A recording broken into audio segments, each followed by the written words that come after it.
You only have 30 seconds to make a strong first impression. So, what do you say?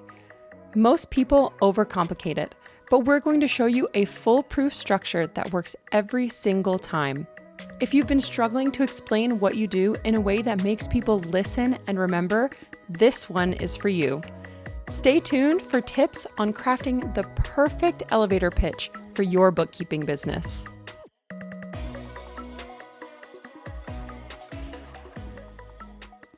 Let's start with the basics. An elevator pitch is concise, compelling introduction that explains three things. It explains what you do, it explains who you help, and it explains why it matters. And you have to do all three of those in less than 30 seconds. So think about this. And the reason why they call it an elevator pitch, if you stop and think about it, you're in an elevator with someone and you only have a few floors to get your message across before you step out. And that's exactly why they call it an elevator pitch. So why is this important? First, a good elevator pitch creates instant clarity. People understand what you do quickly. It builds confidence. If you know how to introduce yourself well, you feel more prepared in conversations. And it helps with networking, sales, and marketing. A great pitch makes you memorable and encourages people to take action. They remember who you are, they remember what you do. You're talking to them about something that's going to stick in their head after you get off of that floor and they keep going in the elevator. So I want you to stop and think for a second. Have you ever heard a great elevator pitch that stuck with you? Whether it's something that you heard on a commercial, and keep in mind, a commercial is just that. A commercial is an elevator pitch. Have you heard of a great elevator pitch that stuck with you? Drop in the chat what that product was. If you can remember what that elevator pitch was that sticks with you today, was it a car? Was it a software? What was it? For me, it's a car commercial that really sticks out. Um, what was a great elevator pitch that you heard that really sticks with you today? Stop and think about that because you're going to harness that as we move through. Now, Oscar Mayer hot dogs. Yes, that sticks with me. Yes, that sticks with me. Um, Denise, you like Alicia's bookkeeping pitch for BNI. Yep, love it. So keep in mind, a lot of people overcomplicate their elevator pitch, but it really comes down to these three things. Clarity. Keep it simple. No jargon. No over explaining it. Keep it simple. Confidence. Say it with certainty. You can suffer from the biggest imposter syndrome in the world, but if your tone is confident, you build that relationship. You don't just sound confident. If you don't sound confident, people won't believe in you. So I don't care that, and this is where the role playing comes in. And we're gonna talk about role playing in a second. Lastly, connection. Make it relevant to the person you're talking to. It should focus more on them than you. If you've been in any coaching session that I've ever done, whether it's a mentoring session or a coaching call, you hear me talk about the 80-20 rule so much. And it's 80% value, 80% letting them talk, 80% connecting to them, with 20% talking about you and who you are.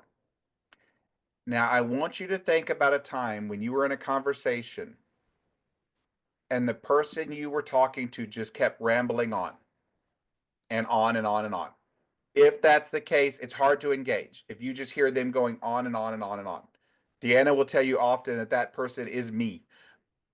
The way you stay engaged, the way you want to pitch yourself, you want it to be easy to understand. You want to be interesting enough that people actually listen to what you're saying and you're just not rambling and babbling.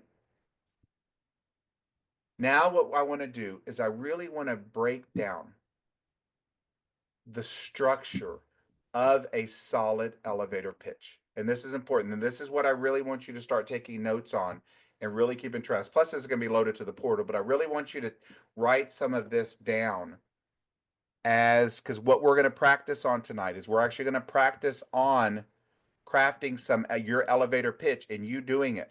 So here's a simple structure that works every single time. Who you help, identify your client. For the vast majority of you, that's small to medium business owners. What problem do you want to solve? What is the pain point you're trying to address? I work with small to medium business owners. My goal is to really help them understand their fiscal visibility. My goal is to help them spend more time driving their business and less time behind a computer. My goal is to help them grow their business. What is that pain point? What is that problem you want to solve? And then, what is your unique approach? What makes you different? That's key. What makes me different is that I really take the time to get to know my clients. I don't see myself as a contractor. I see myself as a partner with them at helping them grow their business. That's what makes me unique. And then lastly, what's next? You always want to have a call to action. I would love to book a free 15-minute business consultation with you so I can really take the time to get to know your journey, get to know your business, and get to know how I could potentially help you grow your business. Now, let me sort of add all that together.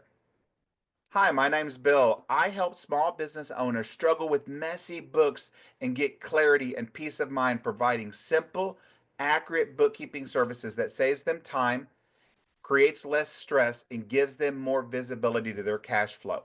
I would love to book a free 15-minute business evaluation with you to really get to know your business, your goals, your struggles, your strengths. How does next Friday at 5 o'clock sound for you? So let's break that down. Who did I want to help? Small business owners. What problem did I want to solve? Messy books causing stress. How did I solve it?